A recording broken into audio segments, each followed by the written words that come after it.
VividChim Podcast, episode 5. Joining me this week is Curse Titan. Curse, welcome to the show. Hello. Again, welcome back to the show. Hello. We tried this once. Everything died. It was I'm a mass. special. It was I a get- I get two mass chances. calamity. Yeah, you're officially the first guest to come on twice, except it's for the same show technically. So I don't know if this is going to be a full-length one. I'm going to try and make it a full-length one still, but we've already discussed the entire first segment of this show. So that's... It just died during the meta Yeah, segment. yeah, it died during the main segment, and I still don't know why. Not really sure what happened. There was no reason for it to really fuck up, but it did, because that's just how the internet works, sadly. For those who don't know, this is a podcast where me and my guest, we discuss some of the headlines going on in the world of gaming, and then we will discuss a game of my guest's choosing, and then we'll just have a little bit of a chill at the end of it, talking about something that we really enjoy in our life right now. I feel like we just have to jump right into this. By the way, for those watching the video, it doesn't say welcome at the top.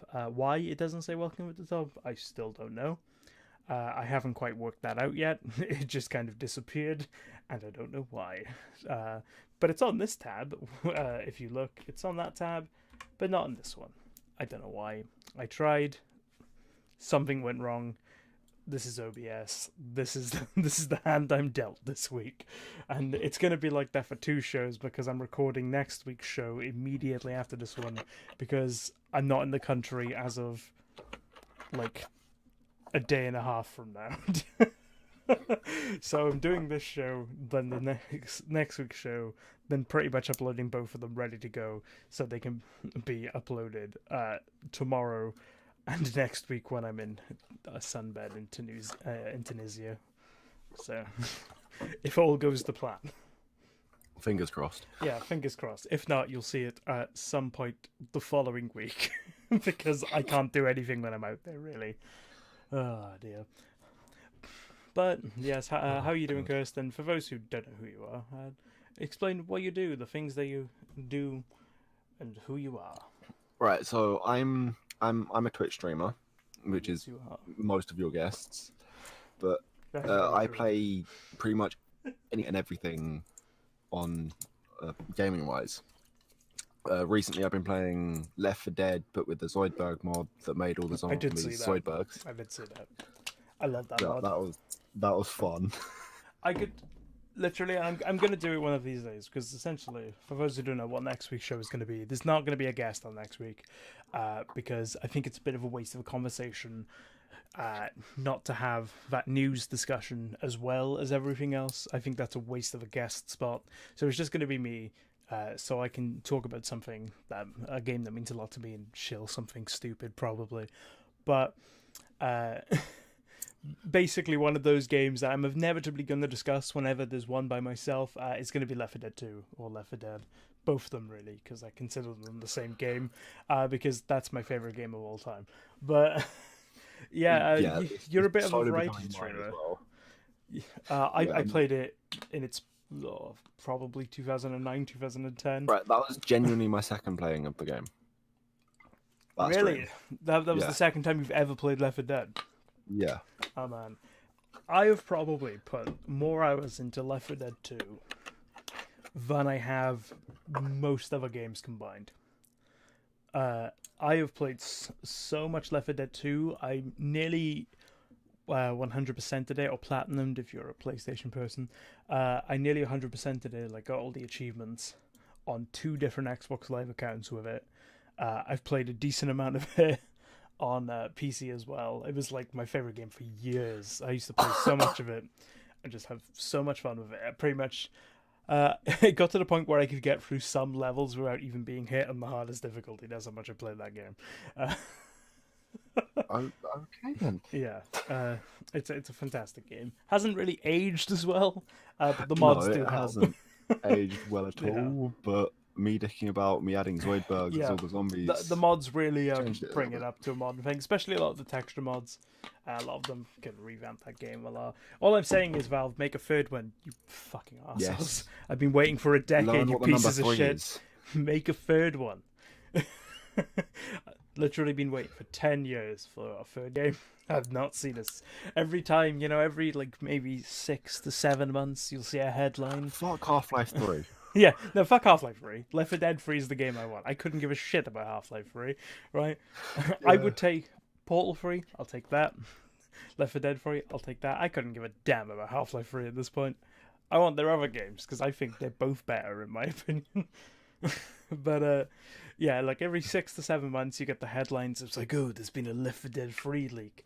And every time, I'm like, yes. And my heart sinks a little, because I'm like, it's not going to happen. It's never going to happen. Yeah, every time I see it, I'm like, yes. Oh.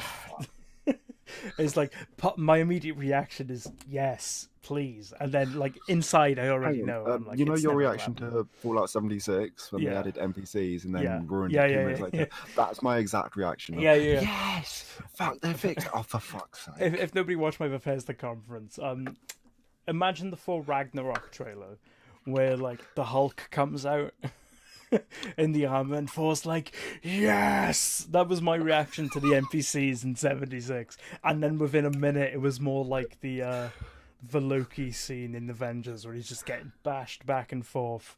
Truly God. Yeah, exactly. It was like that, and like I went from Thor to Loki in a matter of about 20 seconds.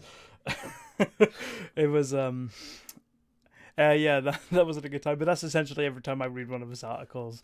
It's that pure relation of like, you're telling me there's a chance, and then immediately I know it's like it's not happening. But luckily we have a spiritual successor due to come out called Back for Blood, and hopefully that's the Left 4 Dead 3 I'm never gonna have. Hopefully it fills some kind of void. Yeah, hopefully it fills that void that's been there for over a fucking decade. But probably not, because I think I've gone to that point now where nothing could really live up to that expectation for me, you know? Really can't. Well, what I'm saying is Left 4 Dead 3 is my No Man's Sky. It's like, it could be the best game ever, it still won't be good enough. Oh dear. But other than Left 4 Dead, what other games have you been streaming at the moment? You know, I'm filling the time because these new stories are nothing really. This is just going to turn into a conversation between me and you at this point. Yeah, well, I mean, that's what it is anyway, you know, but it's like we covered the news stories already. So. More so about what I'm playing and what you're doing. But no, recently I've been playing Horizon Zero Dawn again.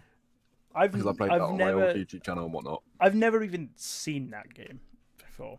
Like, I don't know anything about that game other than the protagonist has red hair. That's about it. Does it have? Yeah. Does it have? Is that the one with robot dinosaurs? Yeah, that's what I like to call robot dinosaurs. Anyway, there's one robot dinosaur. Okay. All the rest is like natural animals. Right. Okay. Robots. But I remember some marketing material that had a robot dinosaur, and I was like, "What the fuck?" But yeah, it's a great game of you're a ginger. You're the only ginger in the world. Right. Bear in mind. You kill robots with a bow and arrow. Right. And your main mission is to find out who your mother is and why you are motherless. Fair. That seems like a good objective there. Kill robots and find out who your mum is. That seems like a good way to take out those repressed feelings by killing machines with a bow and arrow. Once you're good at it and you know exactly what you're doing and you know exactly how to kill a monster within like 3 seconds, it's so stress relieving. I can imagine. It's great.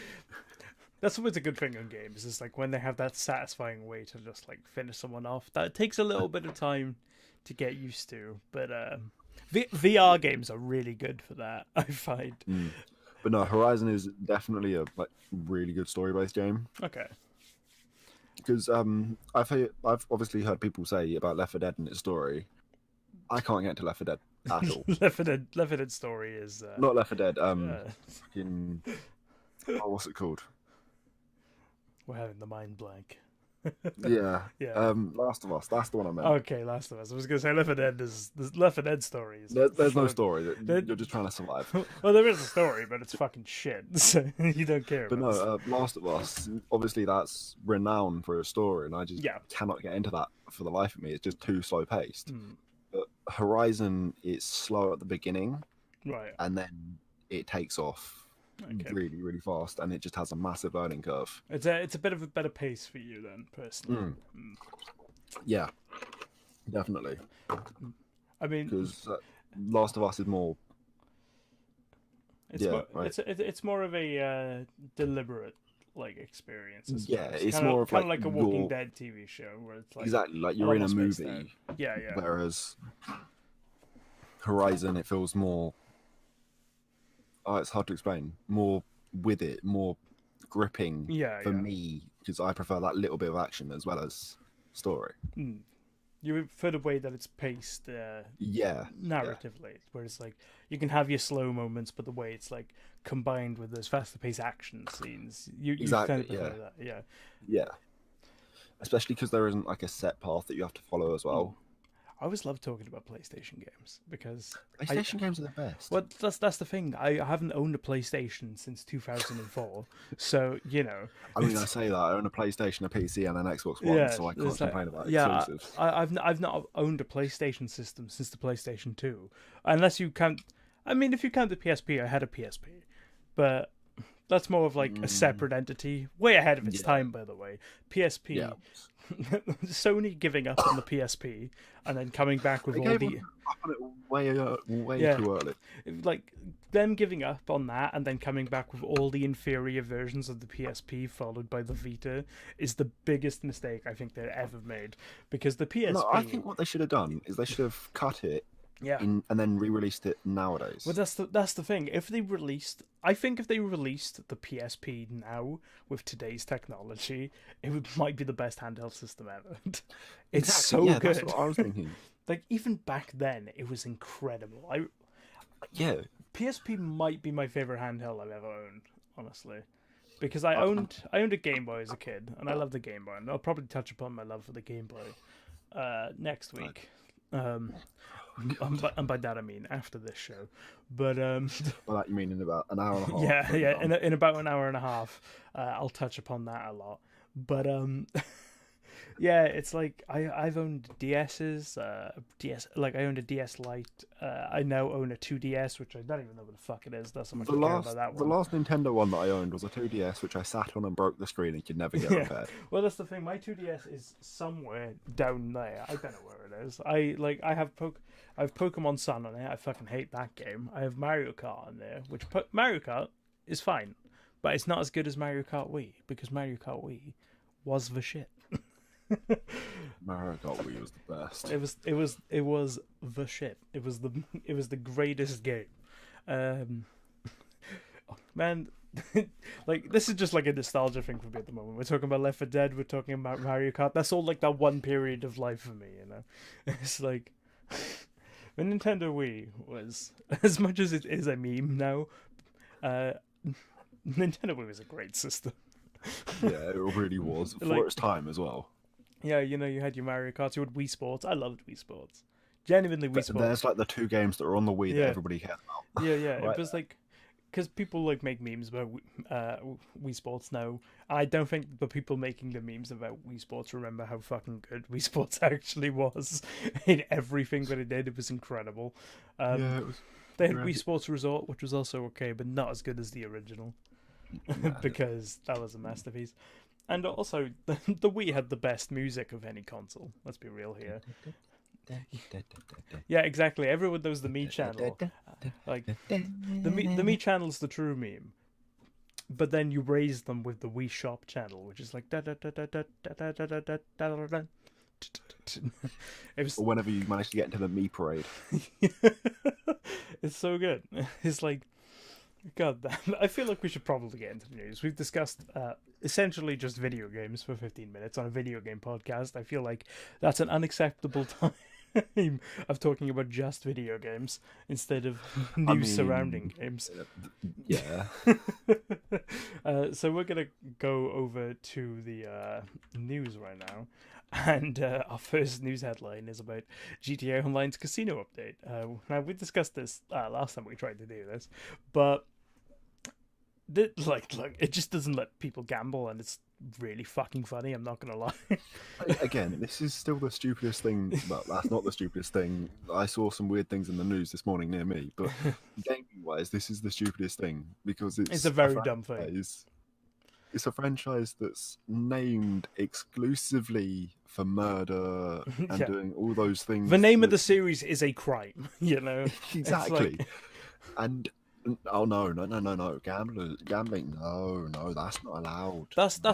It's so funny when you look at it. It's like, because digital gambling is such a real thing, it's considered not okay in the video game. But murder and everything else that you can get the fuck away with in GTA murder, is extortion, okay. robbery, gambling. No, it's so backwards when you think about it, but it also makes perfect sense. It's It's so amazing. And what's even better about it is the fact that this is their major update. Is like the entire point of this update is the casino and the gambling and the running of the casino, and you can't do any of it, because it's gambling. And they don't allow that in certain countries, in a lot of countries, to be honest with you. They do not allow that in games that are under a certain, like, under 18, essentially. Luckily, GTA can get away with it. There's like 3 degrees. For those who aren't aware, there's like 3 degrees of censorship law, really. That's the best way of putting it when it comes to gambling. You have the I don't give a fuck, put it in any game you want. There isn't too many of those these days. You have the we don't give a fuck, but just make it 18. Because that's usually GTA. Yeah, that's usually GTA. A lot of countries tend to do this now. Like, even ones like Japan and stuff, they're like, look, as long as it's 18, we don't care if gambling's in this game. But some countries are very strict against things like gambling, so they just won't allow it in at all. And your options there are to remove it entirely, or just remove that feature and keep everything else in, because then you can still potentially make money out of the situation. And GTA have opted to do the option where it's like, well, certain countries can't do it now, can't do this update, and it sucks for the people who play it there, but at the same time, it's kind of like, well, I mean, well, that's your country's laws. Yeah, it's like nothing you can do, really. You know, it's just how it is, sadly. I'm sure you can get a VPN and fucking play it anyway, probably. It says that later on in the article. Does it actually say that later on in this article? I believe so, anyway. This is like a different article because I read a different thing. Yes, it is. Some fans have decided to use VPNs. Yeah, I originally read a different article and then picked this one because I trust Kotaku more. This is from Zach Zwazen. Yeah. So yeah, just get a VPN. You know, and hope you don't get banned. Yeah, I hope you don't get banned. But let's be real. If you're playing GTA, chances are you're going to get banned because someone dropped money at your feet anyway. So yeah, all the fucking modders and shit. That's why I try and avoid GTA Online properly. I just avoid GTA Online because it's a fucking bitch to play these days. Like, unless I have like a full server of people that I know personally, and I know that they're not going to kill me. And I can just go and piss about and go grind money. Private friend servers are cool. You know, just chill out with some buddies and play it. Because otherwise, you're just gonna go into a server. You're like level whatever the fuck, and then someone struts up because they've paid like $2,000 in shark cards or whatever. They have the heavily armored cars. They basically got all the best shit that they can have. Just gun you down and drive off. And that's just how it is on GTA Online from my experience. Playing the PC version anyway, because I played the console one relatively early on. Oh, dear. But yeah, like, it's a sucky situation. We did have the list, a partial list of countries that we could read out, I guess. So we got, Algeria, Argentina, Bahamas, Bolivia, Bosnia, Herzegovina, Cayman Islands, Chile with a question mark, Costa Rica, Cyprus, Czech Republic, Finland, question mark, Ghana, Greece, Iceland, Iran, Iraq, Israel, Jordan, Kuwait, Lebanon, Luxembourg, Malta, Montenegro, New Zealand, Pakistan, Panama, Paraguay, Peru, Poland, Portugal, Puerto Rico, Saudi Arabia, South Africa, South Korea, Slovakia, Sweden, question mark, the UAE, Thailand, Venezuela, Vietnam, and Qatar. So the figures with these, it's like, you can see it and a lot of these countries, it makes sense, in my opinion. I think you look at a lot of these countries and it's like, yeah, no, that makes sense why it wouldn't have it there, you know. Yeah, that makes perfect sense in some of them. Yeah. But again, like, some of them are absolutely baffling. Yes, like I wouldn't expect somewhere like Iceland, for example. And now I'm not too familiar with Icelandic laws and stuff, but it wouldn't strike me as something where it's like, no. It wouldn't strike me as something that's just not allowed. Yeah, especially when you have like a country like Japan or something, which I thought would be on the list, but it isn't. Yeah, it's the weirdest thing. But you know, hopefully they can find some workaround. Maybe I don't know whether they could do a thing potentially where if they removed the financial aspect of it. So, say for example, you can buy currency in this game to then go into the casino, and I think you can buy casino currency directly. So maybe if you removed that ability in those countries, maybe then it would be allowed, in the same way that Japan gets away with the pachinko machine system. What you mean, like in Red and whatnot? Yeah, but yeah, exactly. One building for the gambling, exactly. Other building for you go in, you go on the slot machines in building 1, you take your money from that and go into a separate building and trade in that money. It's not gambling then, because they're 2 separate buildings. Yeah, so there we are.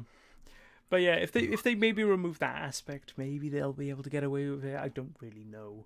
At the end of the day, it's down to the lawmakers of those countries when they're associated with these games. And a lot of countries aren't really big fans of GTA as it is, so I don't think they're going to give them a free pass, you know what I mean? Can you blame them? Yeah, you know, GTA isn't very good for its own reputation, really, so I wouldn't be surprised not to see this go anyway. But next up, we have something that is actively going somewhere because, 1, they're being sued, and 2, they've said everywhere other than the UK right now that they're going to fix it. That's Nintendo's Joycon Rift, which sounds like a terrible Fast and Furious Do you think they're parody. just doing it because of our shitty situation anyway? They're like, that country's in shit anyway, let's just fuck with them. Well, I have a feeling it's one of those things where it's like, should we do it yet? Do we even know if we can do it yet? Probably not. Yeah, it's probably just like someone like fucking up. Yeah. Somewhere. This is from Eurogamer, by the way. From the intern on the intern program this year, Imogen Beckhelling. Congratulations on your internship for one. I was actually going to sign up for that, but I couldn't because I had other commitments, being I'm not in the country during the time of the internship, so I'm like, I can't do that. Was that when you were in America? No, that's the internship started now and goes on for 3 months. So it would have started like the day before I think she might have done this, and I'm like, well, I can't do that because literally like 7 days later I'm off to Tunisia for a week, so I can't get this internship and be like, bye. I'm going to Tunisia. I'm on holiday straight away. I'm on holiday straight away. Please hire me when I get back. Bye. You know, I don't think that would have looked too good, so I decided not to enter. But I'll probably try and enter this next year, maybe. But yeah, Joy-Con drift is essentially when like the controllers seem to move by themselves. You know, like your character in game kind of moves by themselves, and it's. I think it's clear to point out about this because this is a thing that a lot of people seem to misunderstand, is that Joy-Cons aren't the only controllers that get this. Every controller gets this. It's just seems to be more. It seems to be more frequent on Joy-Cons, probably due to the small design in nature. You know, I've held them; they're fairly flimsy feeling to me. Then again, though, these are made for fucking kids.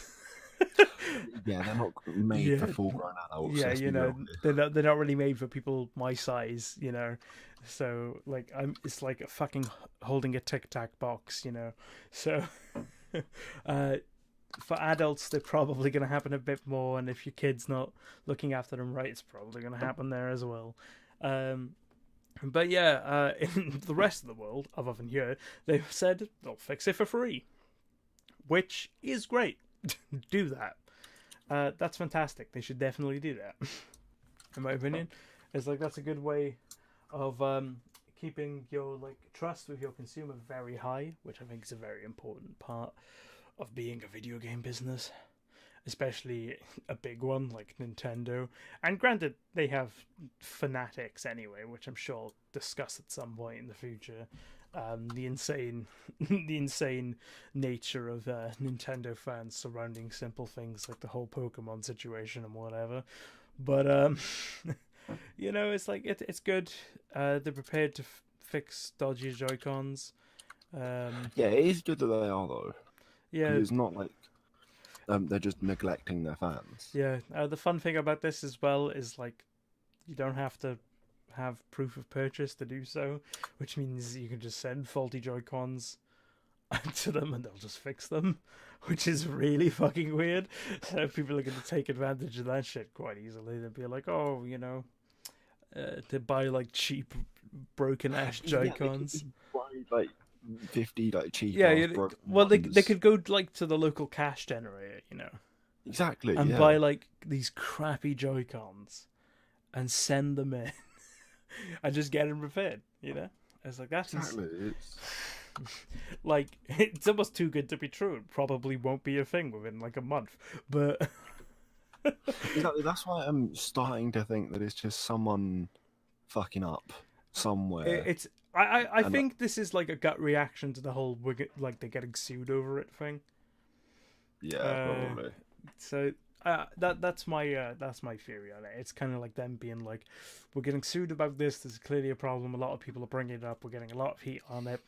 Fix them for free. We've got to sort it very quickly. Yeah, just say fix them for free. That way they come to us. We can just fix them. That way they can't moan. Yeah, exactly. They give the baby candy in form of Joy-Cons. They can't bitch then, you know, because like unless they're in the UK because. Yeah, then you can go. We've not been told anything. Nah, I trust your shit. Yeah, but yeah, there we go. It's just a really nice thing that they're doing to get some positive PR in a situation where they're having a really rough time. Speaking of rough times, everything surrounding Cyberpunk since like E3 because. Goddamn, this game seems to cause a lot of fucking controversy for no reason. It is ridiculous. I don't think people know what a good thing is, in all honesty. It's just like there's two parties of negativity surrounding this game. So you have journalistic negativity, which is a genuine like kind of thing, where it's like you get people who are inclined to put out negative articles. Whether they believe the contents of that article or not, in order to draw more attention to themselves, to compete more in like the social media space and the internet space, because it's really competitive and a lot of people tend to go to their three major sources. I myself am guilty of it. You know, this article here is from IGN, but that's because IGN is the main report. I went to a different place who said they got it from IGN. You know, my main, like, if I'm going for news, I'll go Kotaku, Eurogamer, PC Gamer, and maybe Games Spot, but I won't go anywhere else, usually. Those are my kind of main four. I don't really touch anywhere else. But, you know, a lot of them have their own agendas and stuff that they want to push. It's not as deep as people like to think it is. There's no intricate fucking web work being like, well, Disney, they own Epic, and they also own these people who reporting on the game and being negativity, because if you look at Epic doesn't have the exclusivity to Cyberpunk when they wanted it, and they're competing against Kotaku, who have affiliations with GOG, and GOG are owned by CD Projekt, and CD Projekt are the heads of CD Projekt Red who make the game. It's not that deep. There's no Illuminati shit going on here, right? Ain't that deep. It's just some people are like, hey, we need to fucking get some views because people are going to these sources. This is how we're gonna do it. We're gonna say something negative. We're gonna try to stir up some shit in any way possible, you know. And in the case of this, it just seems to be a bad translation that's kind of stirred up everything. There's like it comes from Gry Online WP, which is a Polish site, I believe. I believe it's a Polish. It was an interview in Polish, essentially. Yeah, Polish news site Gry Online WP.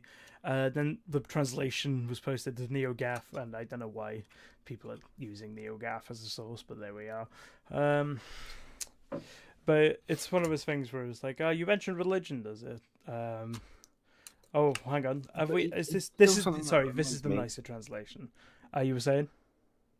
It's something that annoys me. Is that people just get so pissy of these little things. Yeah, it's just like... of game developers actually trying to push something good. Yeah, trying to show what the world is. Yeah, and that's the thing. Is like, you know, it's not a fully fantasy world. You know, if it was, maybe they could avoid some of this stuff when necessary. But at the end of the day, they're trying to make living, breathing worlds. And fundamentally, living, breathing worlds, they come with similar things. You know, they'll come with things like religion. They'll come with views on race. They'll come with views on gender. You know, and that's just a genuine thing. Whilst these projects, like these topics, and the politics surrounding these topics are rather controversial and hold a variety of different things. I think that's what's wonderful about an interactive game, you know? It's like you can approach these things in different ways, your own ways, and you can get different results based off that. You can go back and you can see a different side to the same story, you know?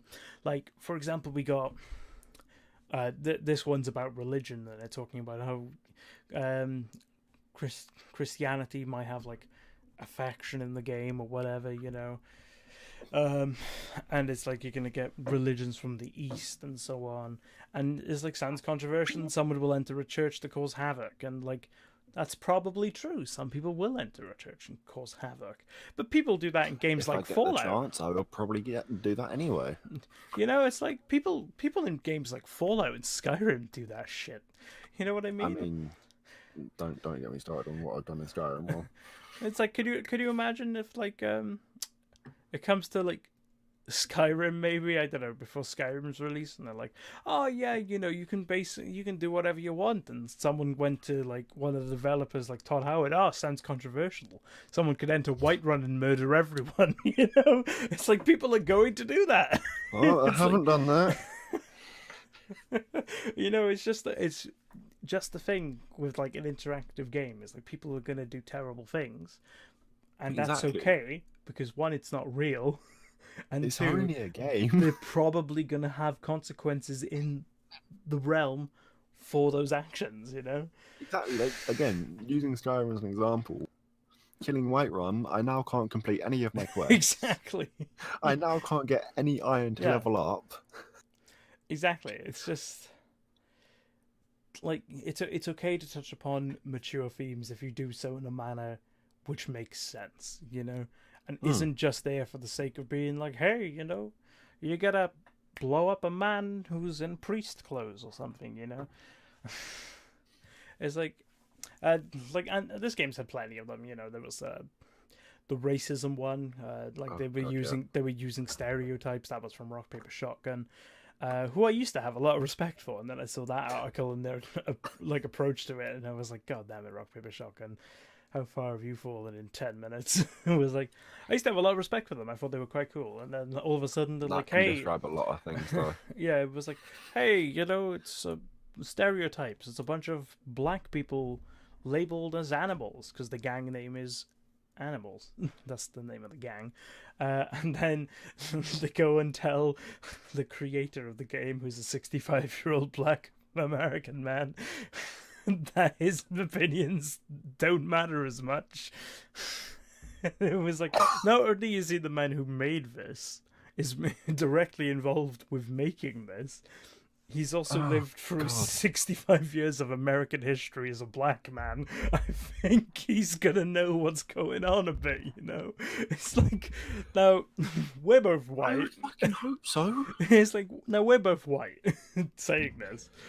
But I'm just gonna say, when it comes to, like, the opinions and, like, ascertaining to things like race in that game, I'm probably gonna like, listen to the guy who's probably experienced racism for most of his fucking life than two white journalists, and that's coming from a white journalist. I'm just saying, I'm gonna take a side there, and it's with the one who probably has more expertise in such nature, you know, who's probably experienced more of that. yeah, certain things. you know, it's like, and then the first one that kicked all of this off was the trans model in the poster, you know, and people were like freaking out about that. It was like exploiting trans people and fetishizing them, and I'm like, yeah, that happens anyway. That's the point. it's that happens anyway. Yeah, it's not taking the piss. It's not a doing show it. that comes to where I live every so often. That's called The Lady Boys of Bangkok. It's like, it's not because this person is trans. It's because this is what happens in the real world with people who aren't, you know. And it's like, in this extension of our world where the entire point is body modification and becoming who you want to be, you know, and being able to live comfortably as yourself and who you recognize as. I really hope gender, they don't have, like, open customization on that though. Well, the thing is like, I don't think it's going to be as in depth as the tabletop game, and I hope, part of me hopes it is, and part of me hopes it isn't, because I hope it is, but then again, I look at my previous character selections. Oh, and believe me, no. Have you ever seen the tabletop game? Like, yeah, I have. The character customization of a tabletop game is my favorite fucking thing I've ever done, because one, you can roll everything with dice, and like literally, it goes into stuff like their backgrounds. You can generate a background with dice. That's fucking hilarious. Like, it's the only game I've ever seen where you can roll a background randomly, and one of the options be in certain year of your life, X year of your life, depending on what age you are, you had a partner. That partner killed themselves, but they still love you. So it's like, you had a partner that year, they killed themselves, but they still love you even though they're dead. They still love you. I don't know if ghosts exist in this world, but they still love you even though they are dead. They're fucked, you know? That's the beauty of this game. And like, also in this game, in the tabletop game, there is literally a cybernetic dick. So, and it doesn't specify that you have to be a man to get it in the book. It just says there's a cybernetic dick. So, you know, it's like, I'm sure within the 57 years between that version of the tabletop game and the video game, I imagine that technology has advanced quite a bit, and things aren't quite as quite as they were in 2020. Quite as a clip-on. Yeah, you know, it's just how it is. You know, there's going to be trans people exploited because that's how adverts work in our world. So if it's much more comfortable there, you know, this is kind of like where we could potentially be going, and that's kind of the scary side of it. You know, It's like, whilst there's some positives to that, being like, oh, you know, yeah, trans people are accepted into society because they should be. You also have the negative side of that, where it's like, oh, these people are now exploited and fetishized like everyone else, which is kind of poetically beautiful in a way, because they're so accepted they can now be brought down by the company capitalist grip of the world. So yeah, you know, don't worry about controversies in games, in my opinion, unless they're like really bad, like, yeah, unless they're like severe and disrespectful to the topics. I think it's the important. Exactly. Like, unless they're rubbing salt in those wounds, like, I do not care. Like, unless it's like most of the games on Steam where they're just fucking trash, you know. And take this from someone who knows these kind of games on Steam, because I literally have a show that's named after these games existing, right? You know, like, unless it's one of those where it just treats all of these issues with mass disrespect, it can be okay to have controversial topics in your games, because that's how you get potentially an engaging world and engage the player. You know, it makes it feel more real, because that's the way our world works. There's controversy every fucking day in our world, you know, every minute. But yeah, I mean, look, we can't touch more upon this. It's just one of those things was like, hey, there's going to be religion in this game. They translated it wrong to make it sound a lot more aggressive than it was. I mean, what they should have done, just for shits and giggles, they should have just gone, nah, that's true. Left it for like a month, Yeah, and then, nah, actually, it's false. yeah. Well, Just to be that's the thing. ridiculous. If someone wasn't able to speak Polish at IGN, for example, if someone didn't have that ability or knew someone who could have to translate it accurately, I really want to know how long this would have gone without being picked up on. Like there was a mistranslation. You know, it's like it's insane. With like, I don't know who the journalist from Gry Online is, because one, I'm not Polish, so I wouldn't know. I don't read Polish websites because I don't speak Polish. But you know, I just like, I know. Granted, it's probably an exact translation is going to be a bit rough because that's how exact translations work. I know I've translated stuff from Welsh. It's hard. Yeah, you know, it's always a bit wonky, but someone being like sounds controversial, someone will enter a church and to cause havoc. That seems like someone approaching something with a negative disposition, as opposed. Well, that does just seem like someone just stirring the shit. Well, yeah, that's someone approaching it with a clear motive. You know, they're trying to like prod an answer that they can potentially spin in a way. Whereas, like, if you were to do this in a neutral way, and granted, it could be perfectly fine in Polish because, again, I don't fucking speak Polish. I don't know how the dialect works there. You know, it could. I mean, to be fair, sometimes I don't know how it works here, but like in English, you'd probably ask them, like, are they worried that this could be seen as controversial? You know, there could be a scenario where someone would enter a church and shoot it up. You know, how do you got to deal with that? What's your like thoughts on that? And that's how you potentially get them to fuck up if you want them to, without it sounding like you wanted them to. That's a thing that a lot of TV journalists seem to have forgotten, but they just insult their guest instead of trying to make them fuck up themselves, because that looks a lot better on you. There we go. But yeah, like, the game isn't out. It isn't out for a while. Hopefully when it comes out it's good. If there are problems, I will pre-order this though.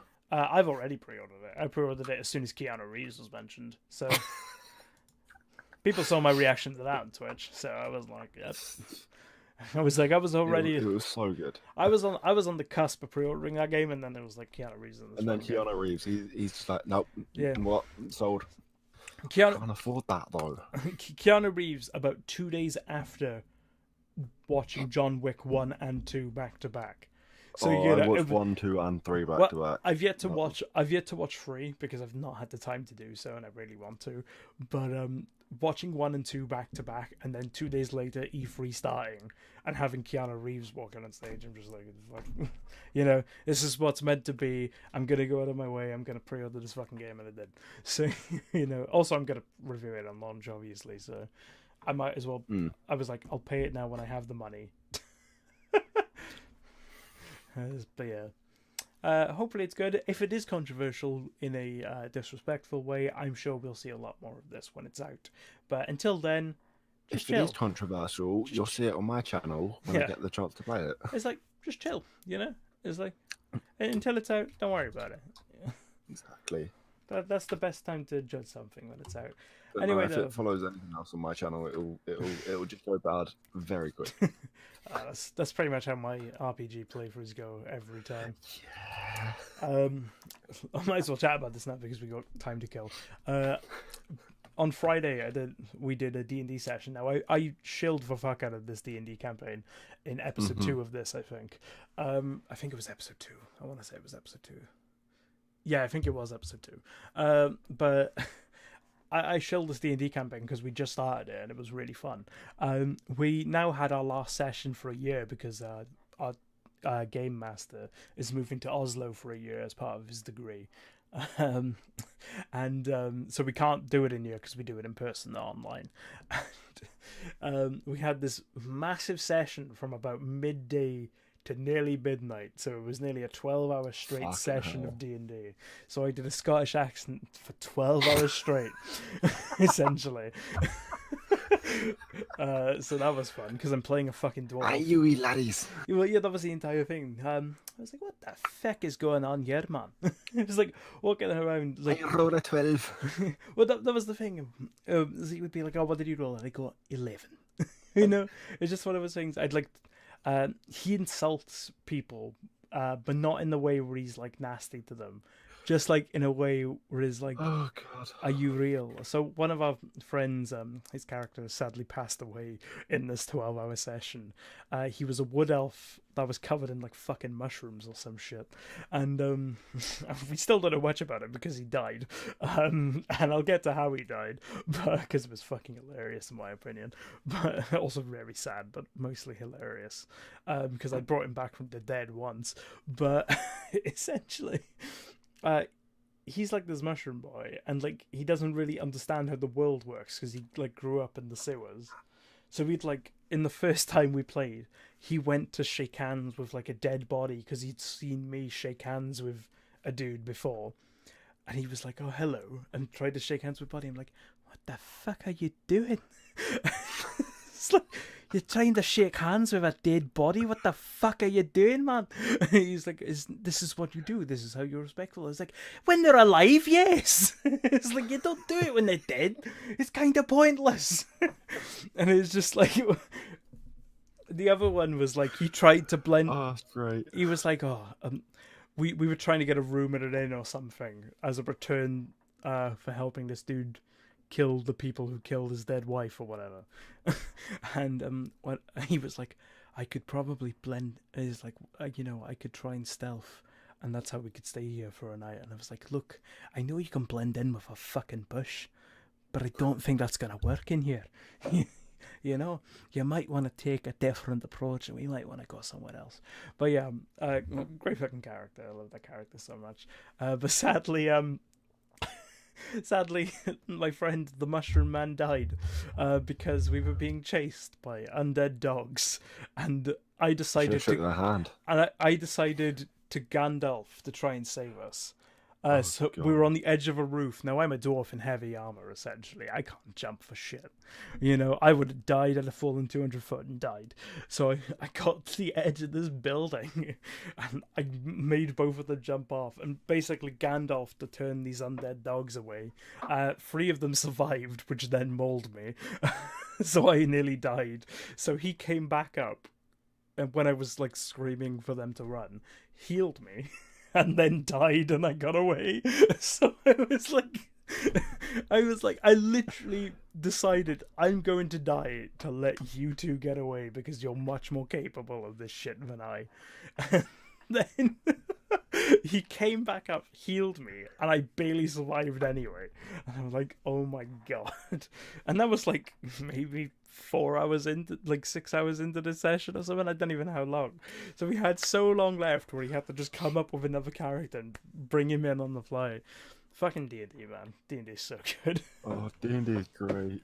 Like, it's so funny to just RP characters, and that's a great example of how my plans in RPGs go horribly wrong all the time. So I can't wait to play a game like Cyberpunk where you can't fail. Like, they've said you can't fail, but everything has consequences and changes depending on how badly you do. So I can't wait. So I was like, I can't wait because, one, I'm going to prove that I'm going to prove that can't wait theory wrong very fast. Oh dear. Yeah. Can't go wrong. Well, it can go wrong. You just can't fail. You can just be punished for doing wrong. Can't fail. I'm going to prove that wrong very quickly. You said that about Skyrim, and yeah. Well, wow, now I can't level up to get the platinum trophy. Well, Todd Howard says a lot of things. He means none of them. Speaking of Skyrim, we're going to go into the next segment of the show, and that is the games we play. Barney, you came in at the perfect time because we're just segmenting into that segment where we talk about the game that my guest has brought to us. So, Kirst, why don't you tell Barna and the lovely people out there what game you have brought to us today? So, the game that I brought is obviously the one that me and Vivid know very well, Skyrim. It's Skyrim. Because, of course, I'd hope everybody knows at this point in Yeah, time. you know, a lot of people should know. If you don't know what Skyrim is at this point, well done. I applaud you. That is a commendable effort. You've made it this far without knowing what Skyrim is. It's been out. Keep it that way. It's been out nearly a decade.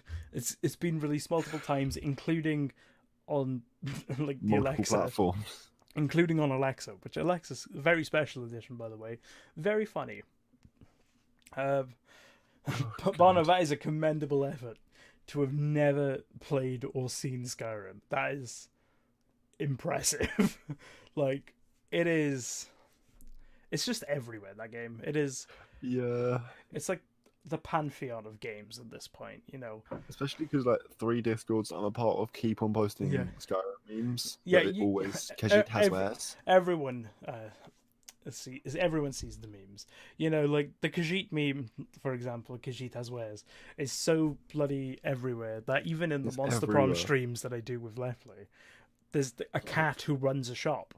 The cat person runs a shop. So every time I just do a Khajiit voice. Every time we go in there, it's like, yes, I know many things. Sell many things for you. Khajiit has wares. But, you know, so I don't have a trailer or anything prepared for this. So instead, I'm just going to scroll down on my favorite Twitter page, the Elder Memes. I'm going to do a slow scroll down so you can see all of these memes. And in the meantime, we're just going to chat shit about Skyrim, because Skyrim's a great game. Skyrim's the best. Yeah, so, like, the first question that comes with this is, when did you first come across Skyrim? It was a couple years after release. Yeah, I think that was the same for me. I didn't play an Elder Scrolls game. That should be the first thing. Yeah, that should be the first thing. Elder Scrolls. Yeah. From Skyrim to... But that's the first thing I think should be mentioned here is... I think both of us played in about 2013, like 2 years after release. Yeah. I'd never played an Elder Scrolls game before. Never. So I started with Skyrim. So I found it really difficult to then go back and adapt to the older games, because they simplified Skyrim a lot, to the detriment of a lot of fans. But I honestly prefer the way Skyrim does it, because it's the one that I know the most. But it's kind of crazy to think, like, especially because I've been a fan of Fallout for so long, that I never even like bothered. I loved Fallout and played loads of Fallout, but I never even attempted to go over to fucking Elder Scrolls. So I thought that was an interesting thing. Didn't Elder Scrolls get buried due to the WoW hype? I don't think so, because Skyrim was a massive release. I don't know. I wasn't around to know things at that point in my life. I can remember it being pretty much the most anticipated release of that year, other than Minecraft, which came out on the same day. So they kind of like both shot to the races. But one of the older games might have got buried by WoW at some point. Probably. Yeah, like I vaguely remember 2011. It was a weird time. I remember, like, my friend... 2011, I was 10. I don't remember it at all. 2011, how old would I have been in 2011? I'd have been maybe, like, 12 or something. 12, 13. But, yeah. It was one of those very big releases. I remember loads of my friends being hype about it. I'm still friends with one of the main ones who was hype about it to this day. He's the one whose character fucking died in that D&D campaign I was just talking about. Like, we're still good friends to this day and are playing D&D together. So, you know, I remember his hype about that game. It was... Yeah, I remember my mate when he introduced me to it, and then him seeing my reaction. Yeah, I played it for the first time and I was like... God, it probably shows how old this fucking monitor that I have is. The first time I properly sat down to play Skyrim was when I first got the monitor that I'm currently scrolling down the Elder Memes page with. It's kind of crazy to think about. It's like, I've had that monitor for this long. 2, that monitor is this old. And 3, that was the first time I played Skyrim was on something that I still own. That's kind of a crazy thing, because I played it on Xbox back in the day, and then I switched over to PC, because PC Skyrim is best Skyrim. Like, Gotcha. None of the others come close. Not even close. Like, until they add console commands into PS4 Yeah, and whatnot. I do that's not give a shit that's the about true mods. thing. But oh god, like just going through Skyrim for the first time and experiencing that world, It's like amazing. 2013. So like Mm. that was maybe like my peak gamer years, I guess. I'd say probably because like that's post Left 4 Dead for one, as we mentioned earlier. That's post Halo Reach, which is my other massive game. I So love Halo Reach. I literally went Left 4 Dead 2, Halo Reach, Skyrim, then GTA. So If you get rid of Left 4 Dead, we're about the same. like it's kind of a crazy thing to think about. That's what I bounced to. I did bam bam bam bam, and then I kind of like petered out on gaming for a while. And I mean, I'm kind of on that stage now, mm, but I still love Skyrim and other games like it.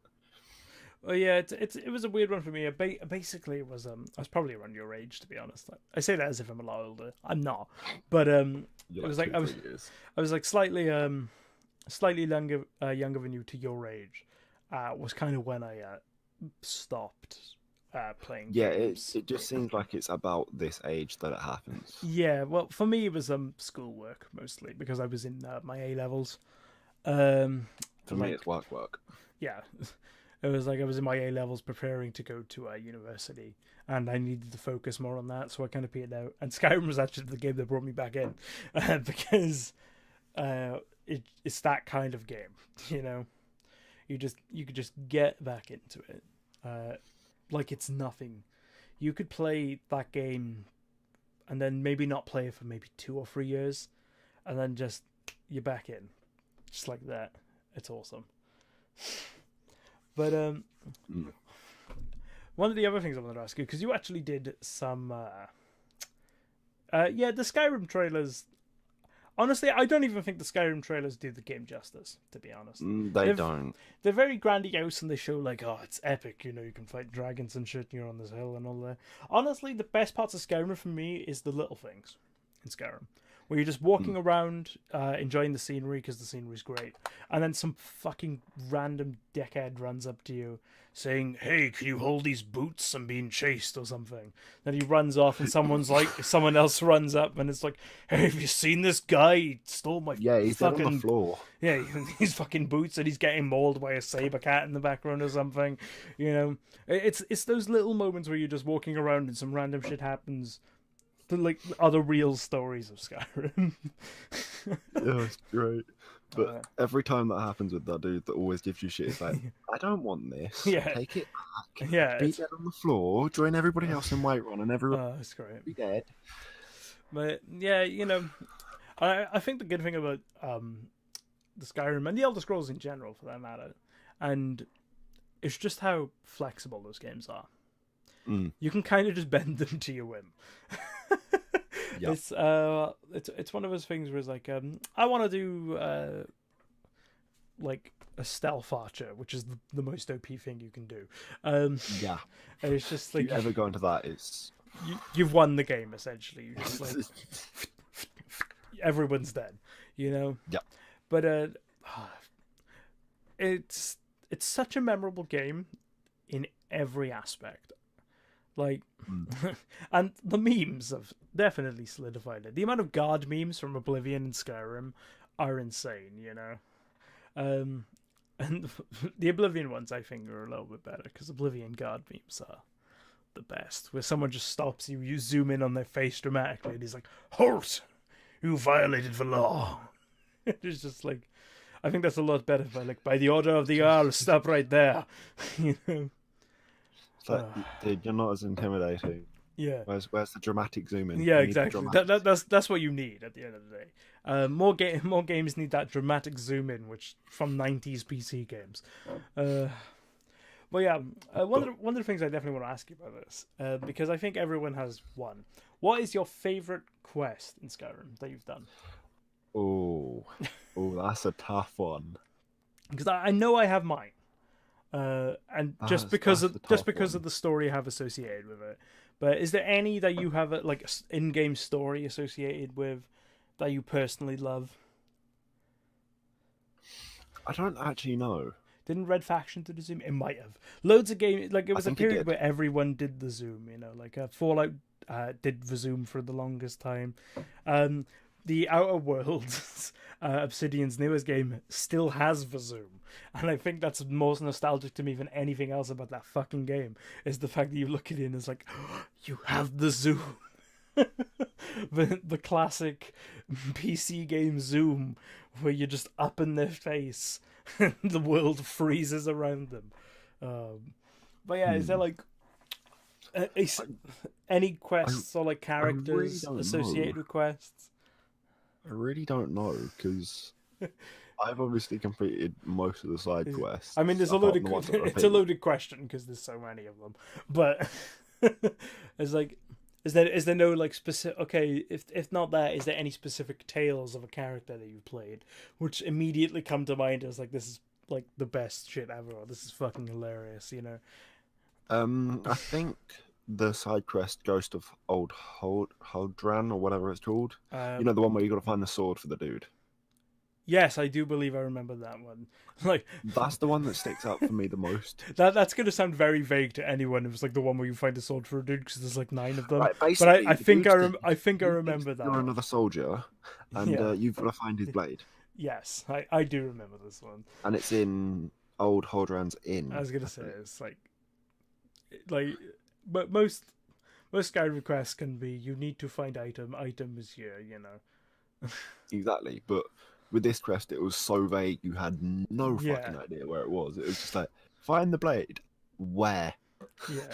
Here's the whole Skyrim map. Where? Can I have a little bit of specific? Yeah, you gotta love stuff like that. But I think I like that quest so much is because I managed to glitch it, where I got the ghost to attack me. Well, the ghost dude. Yeah. So he just like turned on you. Yeah. I was good. You can kill the? I mean, you could probably kill him. Or was he marked? Or was he marked as essential? Yeah, he's marked as essential. So when you kill him, he goes down to his knee like a Jarl would, and then he gets back up and starts attacking you again. It's like, oh for fuck's sake, let me just reload. So I have an amazing story related to one of the quests in Skyrim. It is my favorite one. My favorite one by far. I just need to make sure I've got the name of the quest right. I believe I have. So it's the Daedric quest, A Night to Remember. Oh no! Oh god! This is the best one because essentially, you get into a drinking game with a Daedric prince. What Daedric? Sanguine. I completely forgot about that. Sanguine, isn't it? I think it is. Yeah, the Sanguine Rose. That's what you get from it. Yeah. So essentially, you come across the Daedric Prince of the Bouldering, essentially in a pub. And he'll sit there and he'll challenge you to a drinking game, and you'll have this drinking game, and eventually you'll just pass up and wake up somewhere. So a bit of preamble for this. You drink 2 drinks. Yeah, you drink 2 drinks, and then you just pass up and wake up in Markarth. So preamble to this. I had just come out of Markarth. Now, even more preamble to this, I fucking hate Markarth. It is the worst city in that game. I hate it. Beautiful so city. Much. Really beautiful it looks city. Amazing. Really well designed city. It's just impossible to fucking find your way around, regardless of how much time you spend in that game. I've kind of learned it now. I still haven't. But essentially, what happened was I did the Markarth quest and the one where you end up in the Sid the Mine. So this is the best way to explain this, I think. Okay, so I did the one where you're doing the mystery for the dude about the Forsworn in Markarth. I was doing that one where you were going through and you were solving the mystery, and I was like, yeah, I'm a detective, boy. And I was like going through solving this mystery, and then eventually the guards are like, you'll have to go to Sidna Mine. You'll go in there, you'll spend the rest of your days or something. And I'm like, no, fuck off, mate. I'm going to fight you. So again, this massive skirmish with a bunch of these guys. I eventually managed to escape out of Markarth because I have open cities on. So there's no loading screen. So I just open the doors and run out. Arrows coming flying at me, like I'm just ducking and diving, trying to avoid all these arrows as you hear stop right there. And just like they're firing arrows at me. A bunch of Nords screaming at this bloody orc I think I was playing at the time, probably. I run down to the stables. I get on a horse. Arrows still flying at me. I ride away into the sunset. I'm like, yes, I've managed to escape Markarth. I go all the way to Whiterun on horseback because I'm not doing fast travel. I go into the pub. There's Sanguine. I've completely forgot that this. Sam Guinevere. Yeah, I completely forgot that this is the Daedric quest that leads me back to Markarth. I'd completely forgot because it'd been so long. God. So I get into it. I have a few drinks and then I wake up. I'm in a fucking temple. I'm in a temple. It's like, I've destroyed this temple. I'm like, I'll pay for it. You know, I'm playing a good character. I'll pay for this. Yeah, sure. And then I go to the doors and there it is. Open to Markarth. And I'm like, oh no, I'm back in Markarth. So I open the door and all you see is this conga line of these fucking Nords running their way up the steps towards me, and I'm like, I gotta get the fuck out of here again. So I essentially I like try to escape yet again, but I'm stopped, and I'm like, fine, I'll go to your fucking prison, serve this sentence.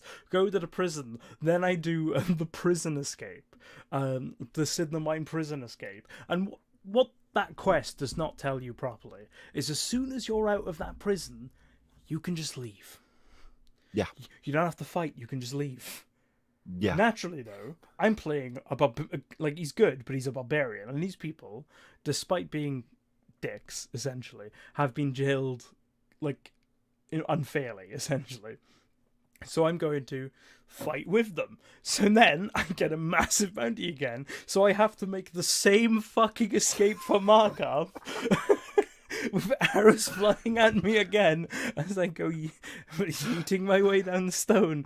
Arrows coming by my head. I go back down. I steal the same fucking horse. And I go on my way all the way back to Whiterun again to continue the goddamn quest. When eventually I get through, go through the entire thing, I get Sanguine's Roads, and I was like, well, wasn't that an exciting 2 days? And that is, personally, my favourite Skyrim story. How I got in a fight against Markarth, got drunk, drunkenly stumbled my way back into Markarth, got in without them noticing you. Without them noticing me, got in another fight in Markarth, got sent to prison, escaped, got in a third fight in Markarth, and then went away to go find out how I nearly got married to a fucking hag. I still don't understand that quest completely. Like, how the fuck do you get that drunk that you almost married a fucking hag raven? Who knows? And honestly, I wish you could play that. If they were ever to do a sequel to this quest in 6, if they're ever to do one, I want them to continue playing it. So instead of being blackout drunk, you play through the drunk bit. I want to see that process of you being so smashed. He's like, hey, you should get married to a hag. How the fuck did he sell the goat to the guy the giant? That's the thing. And the best thing is, like, you have the encounter that happens after that if you're walking across the roads. And an Argonian comes up to you and he's like, hey, you owe me 10,000 gold. I stole that hat. And you could just be like, who the fuck are you? And he's just like, it is the best quest in that entire game. It's so good. Oh my god. And I feel like we have to talk about the factions in Skyrim as well, because the factions in Skyrim, I think they're all pretty fun. Some of them are less liked than others. A lot of people don't seem to like the College of Winterhold.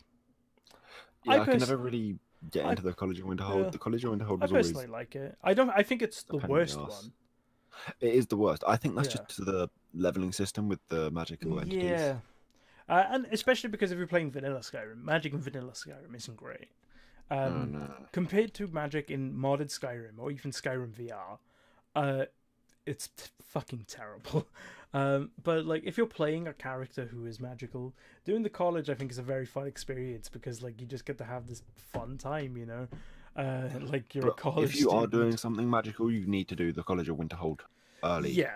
Yeah, I'd say so, because it's pointless doing a late game. Like I played a high elf. One of my favorite characters I play is a high elf. He's basically a Thalmor. He's just this smug fucking prick. Approaches people as a high elf, and he's like, "Oh well, aren't you fucking special?" Before melting them or something, I don't know. But the college is whatever, you know. It's like, I personally like all of the characters in it. I think the characters are really cool. My favourite from the college is the Jazago. Yeah, Jazago is the best character, just because he's a prick. And he knows he's a prick. And that's the beauty of it, I think. It's like, he just wants to steal shit from the college, kind of, you know, and be powerful. And exactly. And any RPG player can relate to that. And you're like, I get you, Jazago. And he's like, Jazago. Perhaps I will leave with more things in my pockets, eh?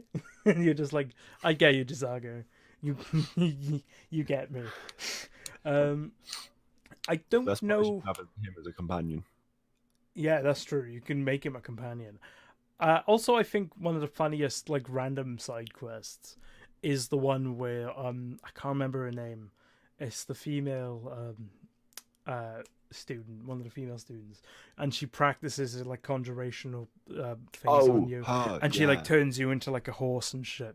That's weird as hell, and I love it. I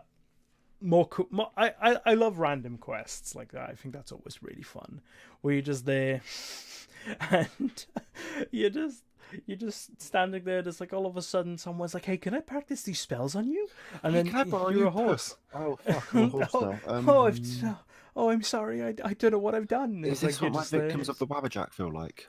Yeah. And what was it? You felt like your vision goes green or something. Like one of them, I think your vision just goes complete like.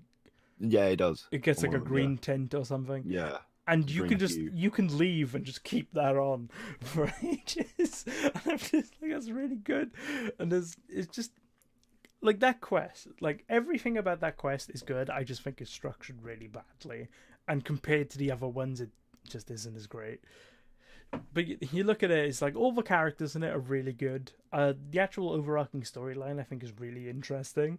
The side quests in there are pretty funny for the most part, you know. And it's just one of those things, you know. It doesn't live up because you have the Thieves Guild, which are amazing, and then you have the Dark Brotherhood, which are amazing, you know. Yeah, the Dark Brotherhood was always fun for me, especially because I didn't know this till like really recently, like within the last year. You can kill the Dark Brotherhood if you want to. I didn't know that at all. I didn't know that you could fight Astrid in that little fucking shack, and then go and kill the Dark Brotherhood. One of my favorite revelations is mostly it goes across all the games. I'm not gonna lie, but I loved finding this out because it was the start of a rabbit hole of me seeing, well, who does this? It was finding out that Nazir, he's the same voice actor as Free Dog from Fallout 3. Really? Yeah, and finding that out and then realizing, oh my god, they sound exactly the fucking same. How didn't I realize this? Holy shit. How didn't I realize this for nearly 7 years? That they're exactly the same. Holy shit. I mean, normally with Fallout 3, I just blow up Megaton and then end the game because I open it again. But, oh my god, it was just one of those things where it was like, I've played this game for 7 years. I've done the Dark Brotherhood so many times. Holy shit. How the hell have I never noticed they have the same voice? I mean, I guess it's because they're never really compared to each other. Well, that's the thing. It's just like, but it's such a recognizable voice. Like, it's such a distinct voice. And I've played both of those games so many times. I'm like, the fact that I never made this distinction, I'm insulted at myself, honestly. Like, another one. I'm insulted at far worse. Another one that I love is that Wes Johnson, who is one of the best voice actors, he does loads of shit for Bethesda. He's also the announcer for the Washington Capitals. For any ice hockey fans out there, he's brilliant. But he voices Sheol Gorath in the Elder Scrolls games. Oh shit! And he I don't know if he voices the Imperials in in Skyrim. I don't know if he voices many of them, but he voices most of the Imperials in well, he voices pretty much all of the Imperials in Oblivion, to be honest with you. But he's the iconic "Halt! Stop it, the name of the law." That's him. He in Fallout he voices Mr. Burke. What about he's dead in my plaything? Yeah, and all the Protectrons and robots. That's awesome. Yeah, and I'm like, the voice of Shia Gorath is the same voice that goes, "Welcome to Megaton." I'm just like, welcome to Megaton. Love it. I love it. It's fucking hell. That's yeah. awesome. Looking at voice actors for RPGs is really fun. I suppose the best way to wrap up this segment of the show is, if you were to sell Skyrim to someone who has never heard of it, potentially has never even played a video game, how would you do it? I would just go, imagine all of your wildest dreams, add in murder, add in sneakiness. There you go. Fair. It's like, have you ever seen Lord of the Rings? Imagine that, but like more dragons. I get it. More shouty, more flyy, flappy things. I love it. Okay, God. And to wrap this up, we are going to go into the segment we like to call Shilling in the Name of. It is the segment of the show where me and my guest both talk about something that we enjoy in our lives right now, and that we just want to share with you lovely people. So, Kirst, what are you going to be shilling today? Right, so for me, it's one of my two favourite hobbies. It's either going to be cycling or bouldering. Right. Two completely very different things, but still fun things. This is what I like about this, because it's a video game podcast, but this segment this is where it can just turn anywhere. Yeah, this is where it can go completely off the rails, and I love it. Yeah, I'm not directly involved with anything bouldering or cycling related. I just cycle everywhere. That's fair. And I just like going bouldering because, I don't know, there's something really like releasing about somehow climbing up this basically sheer wall, right, with nothing on, just like no harness, no ropes, right. just a crash mat to protect you. Do you think perhaps it's like one of those adrenaline situations, or? Yeah, I think that's my issue when it comes to these things. It's just I'm an adrenaline junkie. I like to call myself that. Yeah, so you just love the sheer thrill of like scaling a rock, essentially. Exactly. Because every time I'm there, it's always it's me pushing myself. Okay. Because I see this like massive wall, and I'm always like, how the fuck do I get up there? and then you go for it, I suppose. Yeah, then I go for it, and then I'm like, what was I complaining about? Yeah, it's like it's kind of like that accomplishment thing, you know. It's like exactly. It's amazing. I suppose in the case of bouldering, literally overcoming an obstacle. So, yeah. Is that something you do like on a regular basis then, or is that like something? It's bi-monthly. I used to do it, but now that I'm getting paid more, I'm going to be going more and more. Okay. So I'm going to be trying to make it every bi-weekly instead of bi-monthly. Is there like a centre nearby you or something, you know? Yeah, there's actually a centre called Boulder Brighton near me. It's like an hour-ish by cycle. Okay. Not too bad, but it's like the only place near me that does actual bouldering and not rock climbing. I was going to say, because I was going to say there is a difference between rock climbing and bouldering. Yeah, rock climbing is you have a harness, you have secure ways of, you're not going to fall. Yeah. And if you do, you're safe. Yeah. Or relatively safe. But bouldering it is, if you fall, there's a crash mat. That is it. That's fair. Because I don't know how regular of a thing that is here in the UK. Because it seems like one of those things that potentially could be, because we have a lot of fucking rocky cliffs and shit. So, you know. Yeah, the more that I think about it, the more that I think, people should be doing this more in the UK, because there's so many like hills and cliffs and whatnot. Yeah, and like they could easily like set up like safety nets and stuff there, you know. Especially here in Wales, because like I live in between two big fucking mountains. You live in hills. Yeah, you live in cliffs. I live by the sea, so they can do it. They could do it down on those rocks down there. There's just one of those things where you feel like it could definitely be more one of those more things approachable. Should be more of. I was like, how did you even get into that? Is that just something you were like, oh, let's fucking give this a go? I think it started with like me being 6 or 7, and my nan and granddad always taking me rock climbing on like those outdoor ones where they're like at air shows and whatnot. Yeah, the ones you see at like every fair or something. And I was like, come around, do the rock climb. I always used to go on those when I was younger, and then I went with my college. Scale the wall. Do the climb. Where does my hands go? What colour am I following? But then I think I went with my college, not this year, the year before. Right. To Boulder Brighton for the first time, and it was amazing. That's fair. Again, it's completely different. Yeah, that's a fair thing. It's one of those things. I don't think I ever did bouldering. I definitely did rock climbing. Basically, this is definitely just a Welsh thing.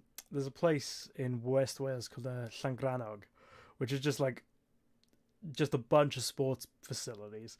And basically every primary school goes there in their last year. And there's like a fucking spooky tale about the Black Nun, which is a nun who is black. I don't know. I don't really remember the story. I was like 10. I don't remember the story at all.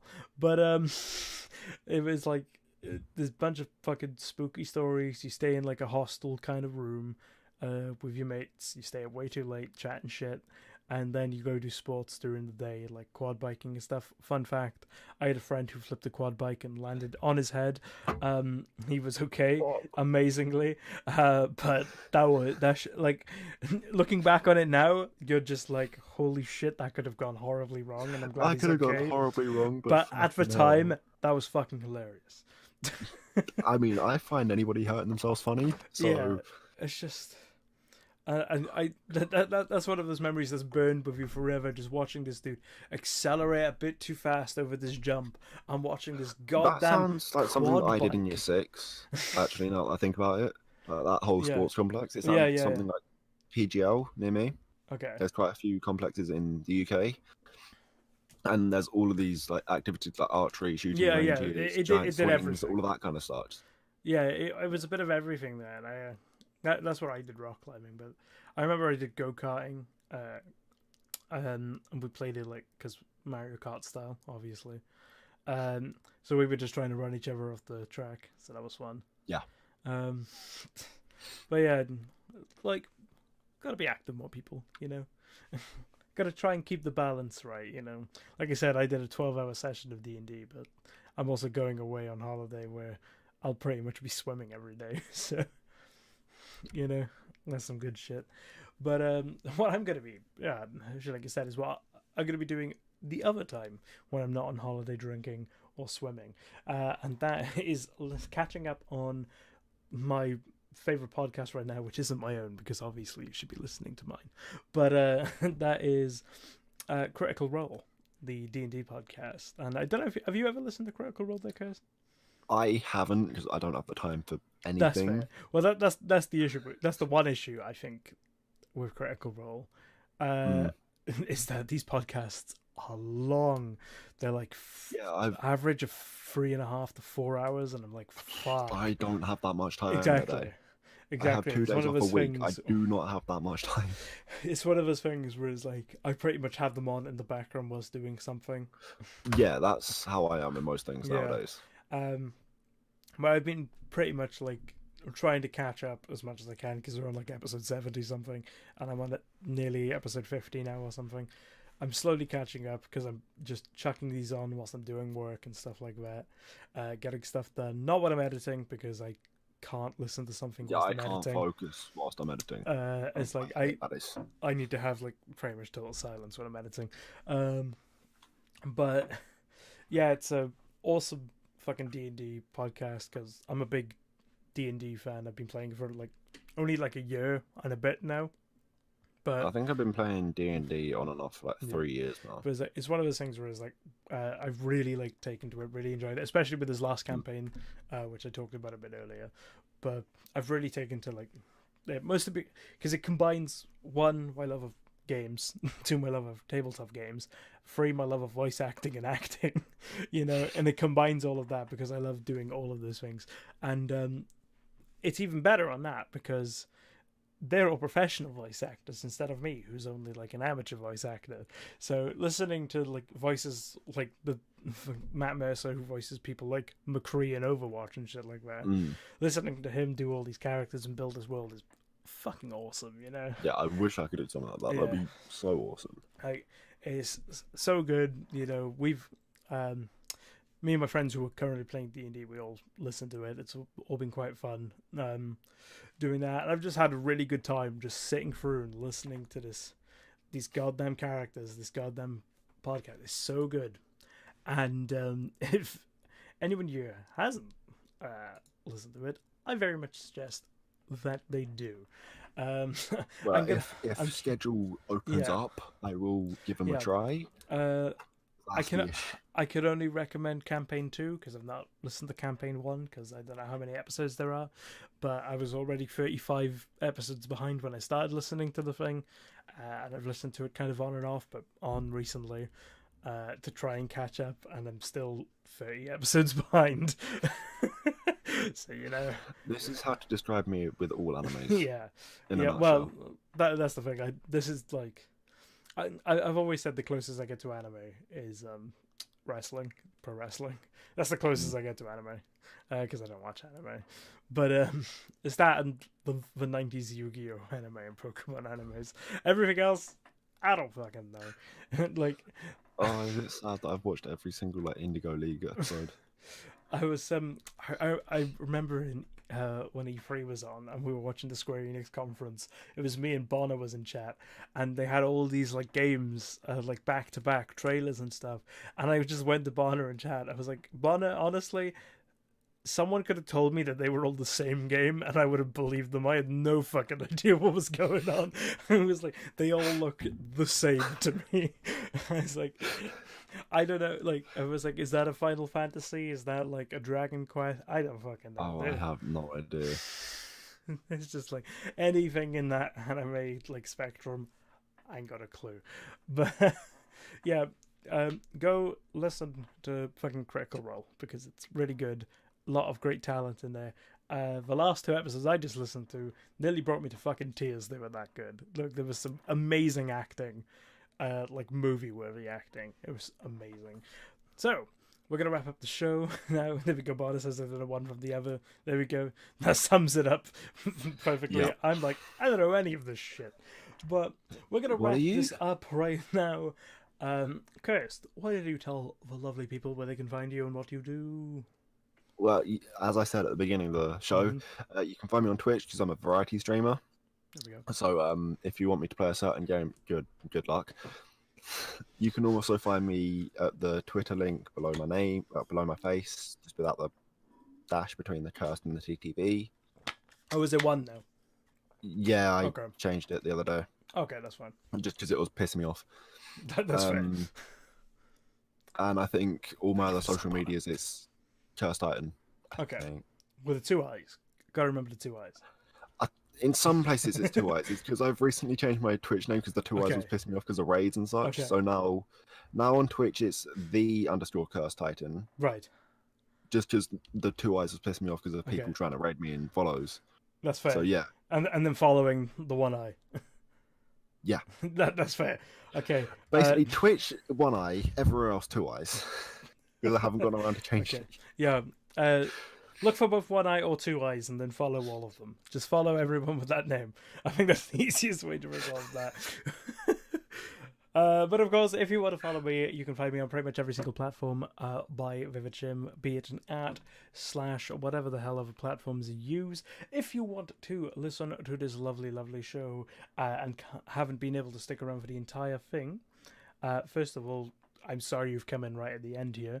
And second of all, you can find us either on the Twitch VOD by just going to the videos page over there. You can find us on the YouTube page, youtube.com/VividChim, because I have a URL link, and it's a lot better than just having on the side there, whatever the hell my channel URL is normally. You can also find us on the mobile app Castbox. It's also a PC webpage that you can open, but it is a podcasting app that is available on iOS and Android, which means you can take the VividChim podcast on the go and listen to all of the episodes, including this one. We've had some lovely conversations with the likes of Lepley, the Nomad Eric, Yemi the Ferret. We've had them all. We've had all of them. Right, and we're going to continue having more, except for next week, where it's just going to be me, because I'm recording that right after this one. Don't worry about it. But if you want to follow me, go to all those places, give us a follow, subscribe. If it's on YouTube, give us a bell as well, because the subscribe button doesn't work. Give us a follow on Twitch. You could give us a sub if you want to give me money.